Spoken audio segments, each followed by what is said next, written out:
Good morning, everyone. This is Taylor with an update on May 3rd.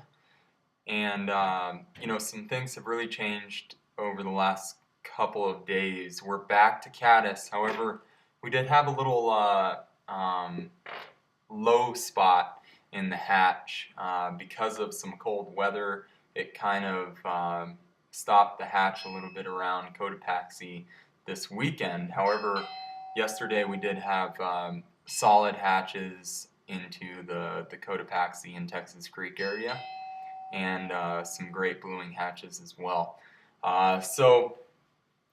This week we will be back to some really steady, strong hatches, and possibly moving up into the Valley Bridge area here middle of the week, and maybe into the Howard area maybe by this weekend. We'll just have to see what water temps do. We're in the 380 CFS range, I think 387 this morning, which is a perfect walk wade range as well as boating range.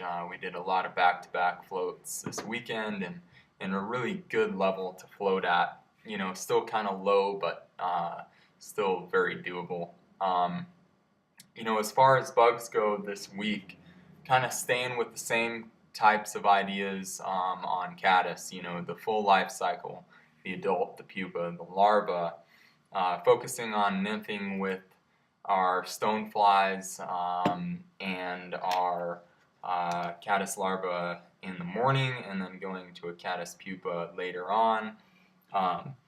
Great pattern this weekend, the 20-incher. I kind of went away from it as the stoneflies were molting here in the early spring, but I've gone back to it, and it seems like we've had great productivity on the little darker stone in the last couple of days. So you might go to that as your attractor, as your lead fly, or if you're not indicator fishing, as your bottom fly. Then, as I said, your caddis larva going to be your next fly on the list. As far as in the morning, that's going to drop below your stonefly. Really a very surprisingly productive pattern this weekend and the first couple of days this week.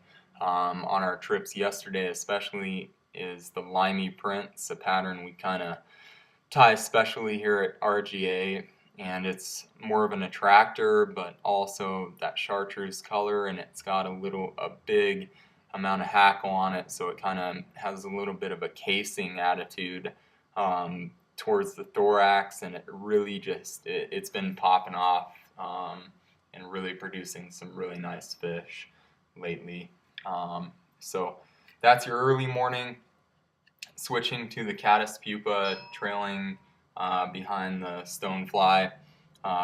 Curtis Andrews, Kermes pupa is a really good imitation for the caddis pupa. Just got a lot of that peacock color and some good flash material for a bubbling wing case. Of course, as I said in my last report, great pattern, the beadhead sparkle pupa, Larry's really buggy pupa pattern.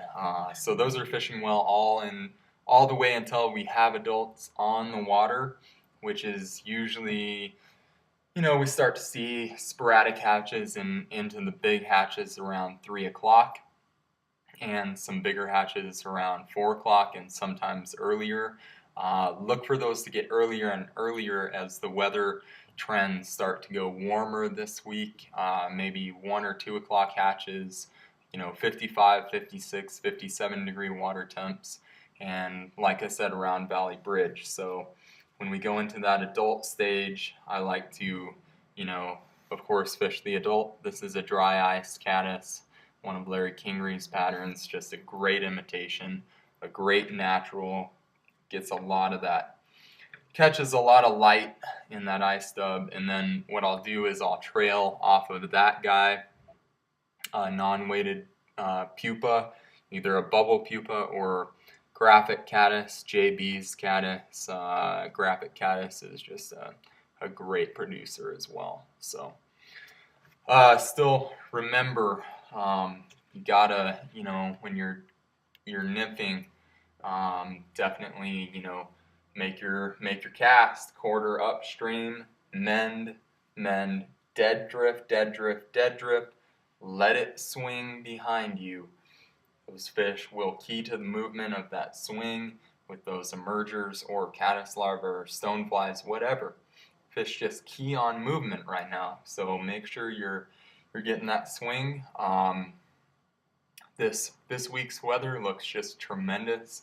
This will be the best week of the hatch by far, and we should have a good hatch through the weekend, hopefully, in the Howard area, maybe a little bit above Valley Bridge. So in that section, it may get into the Salida area. My bets are on a little bit lower downriver this weekend. So that's our update for the 3rd of May. That should cover this week. If anything changes, I'll come up with an update and post that as well. But look forward to seeing you all on the river. Look for a very busy week on the river. So, get here pretty early. We're opening the shop at 7:30 a.m. every day. So feel free to come in, anytime there, and we would love to see your face in the shop. And if not, call us if you have any questions about locations or bugs or anything like that. Again, my name's Taylor, and thanks so much for watching my report, and we look forward to seeing you on the water.